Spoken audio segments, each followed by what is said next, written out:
নমস্কার, পঞ্চবাহার চ্যানেলে আপনাকে স্বাগত। সামনেই আসছে এবছরের শেষ পূর্ণিমা। এই পূর্ণিমাকে মার্গশীর্ষ পূর্ণিমাও বলা হয়। প্রত্যেক মাসের প্রতিটি পূর্ণিমারই বিশেষ মাহাত্ম্য রয়েছে। পূর্ণিমা তিথিতে বহু ধরনের শুভ কাজ করা হয়ে থাকে। এই দিনে পুণ্য অর্জনের জন্য বহু মানুষ নদীতে স্নান করে এবং দরিদ্র মানুষকে জিনিসও দান করে থাকেন। এই দিনে অনেকেই সত্যনারায়ণ পুজোর আয়োজন করেন বাড়িতে এবং সত্যনারায়ণের ব্রতকথাও বলা হয়। এখন জেনে নেব এবছরের শেষ পূর্ণিমা কবে পড়েছে, পুজোর সঠিক সময় ও ব্রতকথা। বছরের শেষ মাসকে দেশের বহু জায়গাতেই মার্গশীর্ষ মাস বলা হয়। আসন্ন সময়ে এই মাসের পূর্ণিমা আসতে চলেছে। এই পূর্ণিমায় বছরের শেষ পূর্ণিমা হবে। আগামী 14ই ডিসেম্বর পড়েছে পূর্ণিমা। 14ই ডিসেম্বর অর্থাৎ শনিবার বিকেল 4:58 এই পূর্ণিমা তিথি পড়ছে, আর তিথি শেষ হবে 15ই ডিসেম্বর অর্থাৎ রবিবার দুপুর 2:31। এবছর এই মার্গশীর্ষ পূর্ণিমা 15ই ডিসেম্বর রবিবার দিন পালন করা হবে। এখন বলবো মার্গশীর্ষ পূর্ণিমার ব্রত কথা।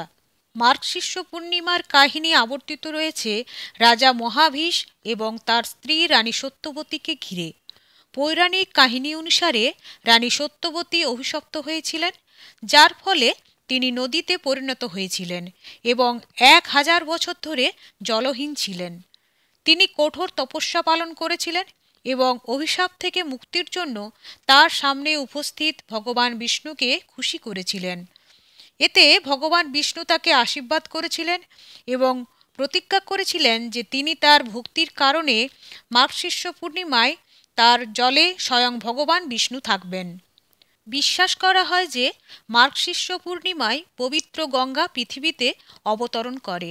তাই এই পবিত্র নদীতে ডুব দিলে এবং গঙ্গা পুজো করলেও সমস্ত পাপ ধুয়ে যায় বলে মনে করা হয়।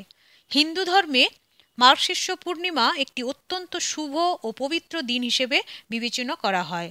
মনে করা হয় যে এই দিনে ভগবান বিষ্ণু মহাবিশ্বকে বিপর্যয়কর বন্যা থেকে রক্ষা করার জন্য মৎস্যের রূপ ধারণ করেছিলেন। ভগবান বিষ্ণুর ভক্তরা বিশ্বাস করেন যে তারা মার্গশীর্ষ পূর্ণিমার উপবাসের ফল হিসাবে প্রভুর কাছ থেকে আশীর্বাদ ও আধ্যাত্মিক উন্নতি লাভ করবে। তাহলে বন্ধুরা, আজকের এই টপিকসটি এই পর্যন্তই। কেমন লাগলো অবশ্যই কমেন্টস করে জানাবেন। ভালো লাগলে একটি লাইক করে দেবেন এবং অবশ্যই আমার চ্যানেলটিকে সাবস্ক্রাইব করার অনুরোধ রইল। ভালো থাকবেন, সুস্থ থাকবেন। আবার অন্য কোনো দিন নতুন কোনো টপিকস নিয়ে হাজির হব। আজকে এখানেই বিদায় নিচ্ছি। ধন্যবাদ।